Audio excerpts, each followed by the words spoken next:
പാർലമെന്റിന്റെ ശൈത്യകാല സമ്മേളനം അവസാനിച്ചിരിക്കുകയാണ്. ചരിത്രത്തിലെ ഏറ്റവും ദൈർഘ്യമേറിയ ശൈത്യകാല സമ്മേളനം അവസാനിക്കുമ്പോൾ പ്രതിപക്ഷത്തിന്റെ നേതൃനിരയിലേക്ക് പ്രിയങ്ക ഗാന്ധി ഇരപ്പുറപ്പിച്ചു കഴിഞ്ഞു. സമ്മേളനത്തിന്റെ ആദ്യാവസാനം വരെ രാഹുൽ ഗാന്ധിയുടെ അഭാവത്തിൽ കോൺഗ്രസിനെ നയിച്ചത് പ്രിയങ്ക ഗാന്ധിയാണ്. പ്രധാനമന്ത്രി നരേന്ദ്രമോദിയെയും ആഭ്യന്തരമന്ത്രി അമിത്ഷായെയും അടക്കം വിറപ്പിച്ച പ്രിയങ്കയുടെ മികവിലാണ് പ്രതിപക്ഷം ഇക്കുറി ലോക്സഭയിൽ കത്തിക്കയറിയത്. പിന്നാലെ സമ്മേളനം അവസാനിച്ചതിന് പിന്നാലെ നടന്ന പരമ്പരാഗത ചായ് പേ ചർച്ചയിൽ പ്രധാനമന്ത്രി മോദിക്കൊപ്പം കസേര വലിച്ചിട്ടിരുന്ന് ചായ് കുടിക്കുന്ന പ്രിയങ്കയുടെ ദൃശ്യങ്ങളും സമൂഹ മാധ്യമങ്ങളിൽ വൈറലായിരിക്കുകയാണ്. ഒരു കാര്യം ഉറപ്പിക്കാം, രാജ്യത്തെ കോൺഗ്രസിനെ ഇനി രാഹുൽ ഗാന്ധിക്കൊപ്പം മുന്നിൽ നിന്ന് നയിക്കുന്നത് പ്രിയങ്ക ഗാന്ധിയാണ്. പരമ്പരാഗത ചായ് പേ ചർച്ചയിൽ സ്പീക്കറും പ്രധാനമന്ത്രിയും മുൻനിരയിൽ ഇരിക്കുന്നത് സാധാരണമാണെങ്കിലും പ്രിയങ്ക ഗാന്ധിയും അതേ നിരയിൽ ഇരുന്നു കൊണ്ട് ചായ കുടിച്ചത് രാജ്യം മുഴുവൻ ശ്രദ്ധ നേടിയ സംഭവമാണ്. സുപ്രിയ സുലെ പോലുള്ള മുതിർന്ന നേതാക്കൾക്ക് പിന്നിലിരിക്കേണ്ടി വന്നപ്പോൾ പ്രിയങ്കയ്ക്ക് പ്രമുഖ സ്ഥാനം ലഭിച്ചു എന്നും കാണാൻ സാധിക്കും. സ്വന്തം നിയോജക മണ്ഡലമായ വയനാടിനെ കുറിച്ച് പ്രധാനമന്ത്രി നരേന്ദ്രമോദിയുമായി പ്രിയങ്ക സൗഹൃദപരമായ സംഭാഷണം നടത്തിയതായും റിപ്പോർട്ടുകൾ പുറത്തു വരുന്നുണ്ട്.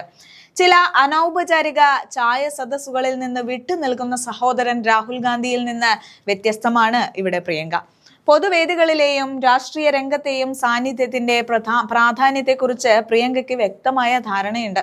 വയനാട്ടിലെ ദേശീയപാതയെക്കുറിച്ച് ചർച്ച ചെയ്യാൻ നിതിൻ ഗഡ്കരിയുമായി കൂടിക്കാഴ്ച നടത്താൻ വിനയപൂർവ്വം പ്രിയങ്ക നടത്തിയ ശ്രദ്ധേയമായ ഇടപെടൽ നടത്തിയതിന് പിറ്റേ ദിവസമാണ് ഈ ചായ് പേ ചർച്ചയിലെ പ്രിയങ്കയുടെ പ്രമുഖ സാന്നിധ്യമുണ്ടായത്.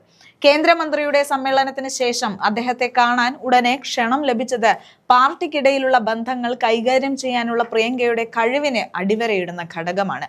സമ്മേളനത്തിന്റെ അവസാന ദിവസങ്ങളിൽ നിന്ന് രാഹുൽ ഗാന്ധി വിട്ടുനിന്നപ്പോൾ പ്രിയങ്ക പാർലമെന്റിൽ കാര്യമായി നേതൃത്വം ഏറ്റെടുത്തു കഴിഞ്ഞിട്ടുണ്ട്. എല്ലാ ദിവസവും രാവിലെ 9:30 എത്തുകയും പരമാവധി സഭാ നടപടികളിൽ പങ്കെടുക്കുകയും മാധ്യമ ഇടപെടൽ നടത്തുകയും ചെയ്യുന്നുണ്ട്.